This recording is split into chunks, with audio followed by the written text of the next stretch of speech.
सभी को मेरा नमस्कार। मैं अर्चना। हाँ तो प्यारे बच्चों, आज हम करेंगे 9वीं कक्षा के पाठ्यक्रम में संकलित राहुल सांस्कृत्यायन जी द्वारा रचित पाठ लहसा की ओर। तो पहले हम थोड़ा सा राहुल सांस्कृत्यायन जी के बारे में जान लेते हैं। राहुल सांस्कृत्यायन को एक घुमक्कड़ प्राणी के रूप में जाना जाता है। इनका जन्म 1893 में उनके ननिहाल गांव पंधा उत्तर प्रदेश के आजमगढ़ ज़िले में हुआ था और उनका जो पैतृक गांव है वह है कैनेला। उनका मूल नाम केदारनाथ पांडे था। उनकी शिक्षा काशी, आगरा, लाहौर आदि में हुई है। सन 1930 में वे श्रीलंका में गए थे और वहां जाकर उन्होंने बौद्ध धर्म को ग्रहण किया। तब से उनका नाम राहुल सांस्कृत्यायन हो गया। राहुल जी पाली, प्राकृत, अपभ्रंश, तिब्बती, चीनी, जापानी, रूसी सहित अनेक भाषाओं के जानकार हैं। उन्हें महापंडित के रूप में जाना जाता है। सन 1963 में इनका देहांत हो गया। राहुल जी ने उपन्यास, कहानी, आत्मकथा, यात्रा वृत्तांत, जीवनी, आलोचना, शोध आदि अनेक विधाओं पर इन्होंने सृजन कार्य किया है। इनकी कुछ रचनाएं हैं: मेरी जीवन यात्रा, दिग्दर्शन, 22वीं सदी, वोल्गो से गंगा, भागो नहीं दुनिया को बदलो, दिमागी गुलामी, घुमक्कड़ शास्त्र आदि उनकी कुछ रचनाएं हैं। इसके अलावा इन्हें साहित्य में दर्शन, राजनीति, धर्म, इतिहास, विज्ञान आदि विभिन्न विषयों पर राहुल जी द्वारा रचित पुस्तकों की संख्या 150 के करीब है। राहुल जी ने बहुत सी लुप्तप्राय सामग्री का उद्धार कर अत्यंत महत्वपूर्ण कार्य किया है। यात्रावृत्त लेखन में तो इनका स्थान अन्यतम है। उन्होंने घुमक्कड़ शास्त्र की रचना की और उससे होने वाले लाभों का विस्तार से उन्होंने वर्णन किया है और घुमक्कड़ का उद्देश्य बताया है कि मंजिल के स्थान पर यात्रा को ही घुमक्कड़ का उद्देश्य बताया है। घुमक्कड़ी प्रवृत्ति का इनको कहा जाता है और इनको माना जाता है कि ये मनोरंजन, ज्ञानवर्धन एवं अज्ञात सतलों की जानकारी के साथ साथ भाषा, संस्कृति का भी आदान प्रदान करते हैं। इनको राहुल जी ने विभिन्न स्थानों के भौगोलिक वातावरण का वर्णन बहुत ही अत्यंत सुंदर तरीके से इन्होंने उनका वर्णन किया है। जनजीवन की सुंदर झांकियाँ प्रस्तुत की हैं। संकलित अंश राहुल जी की प्रथम तिब्बत यात्रा से लिया गया है। हमारा जो ये पाठ है लहसा की ओर, ये उनकी जो अंतिम तिब्बत यात्रा थी उससे लिया गया है। सन 1929 और 30 में नेपाल के रास्ते की थी। उस समय भारतीयों को तिब्बत यात्रा की अनुमति नहीं दी जाती थी, इसलिए उन्होंने यह यात्रा एक भिखमंगे के रूप में की थी और इसमें तिब्बत की राजधानी लहसा की ओर जाने वाले दुर्गम रास्तों का वर्णन किया गया है। उन्होंने बहुत ही रोचक शैली का इसके अंदर प्रयोग किया है। इस यात्रा वृत्तांत से हमें उस समय के तिब्बती समाज के बारे में जानकारी मिलेगी। अब हम इस पाठ को करते हैं और उसमें देखते हैं कि लहसा की ओर जाने वाला जो रास्ता है वो कितना दुर्गम है। अब लेखक शुरू करते हैं कि जब वो नेपाल की तरफ है, नेपाल से तिब्बत जाने का जो मुख्य रास्ता था उधर जा रहे थे और वहाँ फ्री क्लिंगपोंग का रास्ता जब नहीं खुला था तो नेपाल ही नहीं हिंदुस्तान की भी चीज़ें इसी रास्ते तिब्बत जाया करती। यह व्यापारिक ही नहीं सैनिक रास्ता भी था, इसलिए जगह जगह फौजियों की चौकियाँ थी, किले थे जिनमें काफ़ी चीनी पलटन रहा करती थी। आजकल बहुत से फौजी मकान गिर चुके हैं। दुर्ग के किसी भाग में जहाँ किसानों ने अपना बसेरा बना लिया है वहाँ घर कुछ आबाद दिखाई पड़ते हैं। ऐसा ही परित्यक्त यानी छोड़ा हुआ एक चीनी किला था। हम वहाँ चाय पीने के लिए ठहरे। लेखक बता रहा है कि हम वहाँ पर चाय पीने के लिए ठहरे। तिब्बत में यात्रियों के लिए बहुत सी तकलीफ़ें भी हैं और कुछ आराम की बातें भी हैं।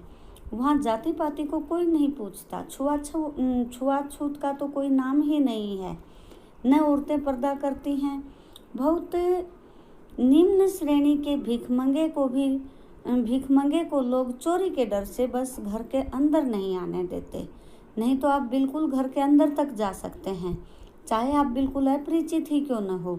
तब भी घर की बहू या सासू को अपनी झोली से चाय दे सकते हैं, यानी चाय वो अपनी झोली में यानी अपने पास रखते होंगे और वहाँ किसी भी घर में जाकर वो चाय देकर बनवा सकते हैं। वह अपने लिए उसे पका देगी, मक्खन, सोडा, नमक आदि उसके अंदर मिला देगी। यह चाय चौड़ी में कूटकर उसे दूध वाली चाय के रंग की बना देगी और मिट्टी के टोडीदार बर्तन में, जिसको खोटी कहा जाता है, रख कर आपको दे देगी। यदि बैठक की जगह चूल्हे से दूर है और आपको डर है कि कहीं सारा मक्खन आपकी चाय में नहीं पड़ेगा, तो आप खुद जाकर चौड़ी में चाय मथ कर ला सकते हैं। चाय का रंग तैयार हो जाने पर फिर नमक मक्खन डालने की ज़रूरत होती है। और परित्यक्त चीनी किले से जब हम चलने लगे तो एक आदमी राहगीरी मांगने आया और हमने वह दोनों चिट उसे दे दी। शायद उसी दिन हम थोलड़ा के पहले के आखिरी गांव में पहुंच गए। यहाँ भी सुमति की जान पहचान वाले आदमी थे। सुमति जो लेखक के साथ घूमने गया हुआ है, और भिखमंगे भी थे। ठहरने के लिए अच्छी जगह मिली। 5 साल बाद, कहते हैं कि जब हम 5 साल बाद इसी रास्ते से लौटे तो भिखमंगे के वेश में नहीं बल्कि एक भद्र यात्री के वेश में लौटे थे, घोड़ों पर सवार होकर। किंतु उस वक्त हमें रहने के लिए अच्छी जगह नहीं मिली। हम गांव के सबसे गरीब झोपड़े में ठहरे थे। बहुत कुछ लोगों की उस वक्त की मनोवृत्ति पर भी निर्भर है, खासकर शाम के वक्त छड़ पीकर बहुत कम होश हवास को दुरुस्त रखते हैं। अब हमें सबसे विकट जो जगह है डांडा थोलड़ा पार करना था। डांडे तिब्बत में सबसे खतरे की जगह है।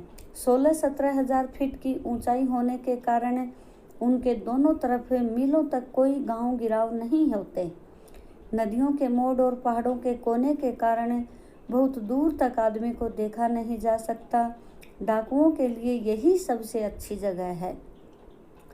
तिब्बत में गांव में आकर खून हो जाए तब तो खूनी को सजा भी मिल सकती है, लेकिन इन निर्जन स्थानों में मरे हुए आदमियों के लिए कोई परवाह नहीं करता।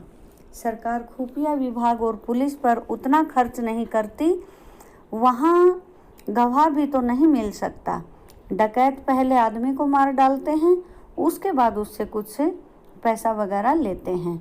हथियार का कानून न रहने के कारण यहाँ लाठी की तरह लोग पिस्तौल बंदूक लिए फिरते हैं। डाकू यदि जान से न मारे तो खुद उसे अपने प्राणों का खतरा रहता है। गांव में हमें मालूम हुआ कि पिछले ही साल थोलड़ा के पास खून हो गया। शायद खून की हम उतनी परवाह नहीं करते क्योंकि हम भिखमंगे थे। जहाँ कहीं वैसी सूरत देखते टोपी उतार जीभ निकाल कुची कुची बोल देते, यानी कुची कुची का मतलब दया दया, 1 पैसा कहते भीख मांगने लगते। यदि पहाड़ की ऊंची चढ़ाई थी, पीठ पर सामान लाद कर कैसे चलते और अगला पड़ाव 16-17 मील से कम नहीं था। मैंने सुमति से कहा, यहाँ से लंकोर तक के लिए 2 घोड़े कर लो, सामान भी रख लेंगे और चढ़े चलेंगे। दूसरे दिन हम घोड़ों पर सवार होकर ऊपर की ओर चलने लगे। डांडे से पहले एक जगह चाय पी दोपहर के वक्त डांडे के ऊपर जा पहुँचे। हम समुद्र तल से 17-18 हजार फीट ऊंचे खड़े थे। हमारी दक्षिण तरफ पूर्व से पश्चिम की ओर हिमालय के हजारों श्वेत शिखर चले गए थे। भीटे की ओर दिखने वाले पहाड़ बिल्कुल नंगे थे। न वहाँ बर्फ़ की सफ़ेदी थी, न किसी तरह की हरियाली। उत्तर की तरफ बहुत कम बर्फ़ वाली चोटियाँ दिखाई पड़ती थी। सर्वोच्च स्थान पर डांडे के देवता का स्थान माना जाता है, जो पत्थरों के ढेर, जानवरों के सींग, रंग बिरंगे कपड़े और झंडियों से सजाया गया था। अब हमें बराबर उतराई पर चलना था। चढ़ाई तो कुछ दूर थोड़ी मुश्किल थी, लेकिन उतराई बिल्कुल भी नहीं। शायद 2-1 और सवार साथी हमारे साथ चल रहे थे। मेरा घोड़ा कुछ धीमे चलने लगा। मैंने समझा कि थकावट के कारण ऐसा कर रहा होगा। उसे मारना नहीं चाहता था। धीरे धीरे वह बहुत पिछड़ गया और मैं दोक्विन वक्कस्तों की तरह अपने घोड़ों पर झूमता हुआ चला जा रहा था। जान नहीं पड़ता था कि घोड़ा आगे जा रहा है या पीछे। जब मैं जोर देने लगता तो वह सुस्त पड़ जाता। एक जगह 2 रास्ते फूट रहे थे। मैं बाएं का रास्ता चला गया। आगे एक घर में पूछने पर पता चला कि लंकोर का रास्ता दाहिने वाला था। फिर लौटकर उसी को पकड़ा। 4-5 बजे के करीब मैं गांव से मील भर पर था तो सुमति इंतज़ार करते हुए मिले और मंगोलों का मुंह वैसे भी लाल होता है और अब तो पूरे गुस्से में था तो बिल्कुल लाल हो गया। उन्होंने कहा, मैंने 2 टोकरी कंडे फूंक डाले हैं, 3-3 बार चाय को गर्म किया। मैंने बहुत नरमी से जवाब दिया, लेकिन मेरा कसूर नहीं है मित्र। देख नहीं रहे हो कि मुझे कैसा घोड़ा मिला है? मैं तो रात तक पहुंचने की उम्मीद रखता था। खैर, सुमति को जितनी जल्दी गुस्सा आता था उतनी जल्दी वह ठंडा भी हो जाता था। लंकोर में वह अच्छी जगह पर ठहरे थे। यहाँ भी उनके अच्छे यजमान थे। पहले चाय सत्तू खाया गया और रात को गर्मा गर्म थुपका। ये इनकी वहाँ की खाने की चीज़ें हैं, सत्तू और थुपका। अब हम तेंड्री के विशाल मैदान में थे। 2 पहाड़ों से घिरा छोटा सा टापू मालूम होता था, जिसमें दूर तक छोटी सी पहाड़ी मैदान के भीतर दिखाई पड़ती है।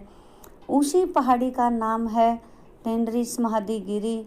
आसपास के गांव में सुमति के कितने ही यजमान थे। कपड़े की पतली पतली चीरी बत्तियों से गंडे खत्म नहीं हो सकते थे, क्योंकि बोधगया से लाए गए कपड़ों की खत्म हो जाने पर किसी कपड़े से बोधगया का कंडा बना लेते थे। वह अपने यजमानों के पास जाना चाहते थे। मैंने सोचा यह तो हफ्ता भर उधर ही लगा देंगे।